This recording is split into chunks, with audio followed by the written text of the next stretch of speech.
అది కొన్ని తెలుస్తుంది. దానివల్ల హార్ట్ అటాక్ వస్తుందో లేదో కాదు, హార్ట్ జబ్బులు ఉన్నాయా లేదా మాకు తెలిసిపోతుంది. Okay sir. అలా తెలుసుకున్న తర్వాత ట్రీట్మెంట్ ఎలా ఉంటుంది? ట్రీట్మెంట్ అంటే ఇప్పుడు కొన్ని ట్రీట్మెంట్ గర్భ టైంలోనే మేము చేయొచ్చు, కొన్ని ట్రీట్మెంట్ డెలివరీ తర్వాత చేయొచ్చు. ఓకే.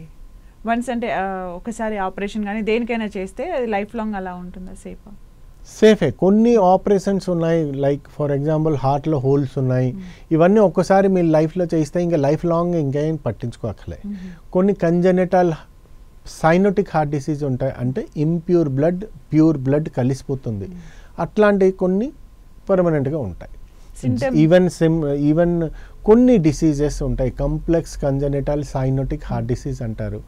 అవన్నీ ఏంటంటే అంటే పిల్లలు సడన్గా బ్లూ కలర్ అయిపోతారు. అట్లాంటిది ఏంటంటే కొన్ని ఆపరేషన్ చేసిన తర్వాత కూడా కొన్ని రెసిడ్యువల్ డ్యామేజ్ ఉంటుంది.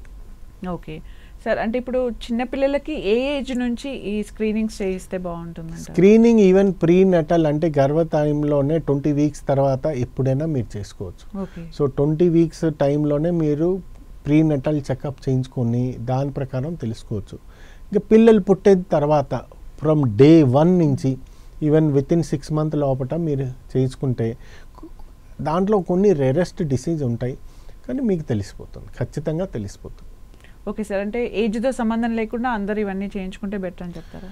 ఎస్. ఏదైనా ఫర్ అడల్ట్, చిన్నపిల్లలు కాకుండా any person more than 18 years ఉన్నారు అనుకోండి, ఏ బేసిక్ చెకప్ చేయించుకుంటే బెటర్. దానివల్ల మీకు ఏంటి బెనిఫిట్ అవుతుందంటే, మీకు బీపీ ఉన్నదా, షుగర్ ఉన్నదా, కొలెస్ట్రాల్ ఉన్నదా, హార్ట్లో ఏదైనా ముందు నుంచి జబ్బు ఉన్నదా, ఈసీజీలో ఏం చేంజెస్ ఉన్నదా, ఈకోలో ఏం చేంజెస్, ఒక బేసిక్ ఐడియా వస్తుంది.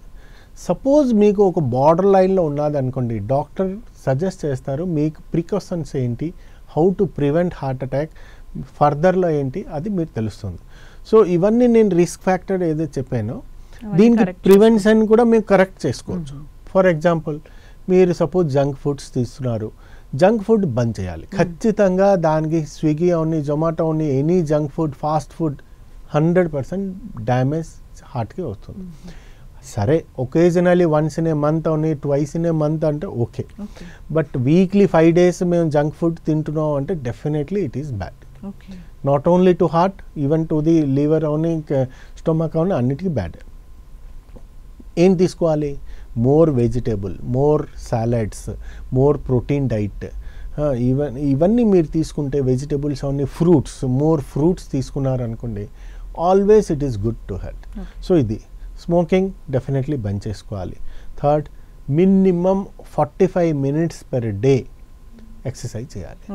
ఎయిదర్ మీరు జాగింగ్ చేయండి, వాకింగ్ చేయండి, జిమ్ వెళ్ళండి, స్విమ్మింగ్ పూల్ వెళ్ళండి, ఆర్ బ్యాడ్మింటన్ చేయండి. Any physical activity is a must. So physical activity చేస్తే మీకు ఇవాళ రేపు ఏంటంటే ఇండియాలో ఒబేసిటీ ఏదో రోజు రోజుకి పెరిగిపోతున్నది. నౌ ఎక్స్పాన్షియల్ 20 times పెరిగిపోయింది. సో ఈవెన్ చిన్నపిల్లలు కూడా ఇవాళ రేపు ఒబేస్ అయిపోతున్నారు, BMI more than 30 వస్తున్నారు. సో ఇవన్నీ ఫిజికల్ యాక్టివిటీ లేకుండానే ఇవన్నీ అవుతున్నారు. సో అట్లీస్ట్ లేదు అంటే ఇవాళ రేపు స్మార్ట్ వాచ్లో మీరు 10,000 steps per day అది తీసుకోవాలి. ఇవన్నీ కాకుండా మెయిన్లీ స్లిప్, నిద్ర ఏదో ఉన్నదో ఆ నిద్రకి అట్లీస్ట్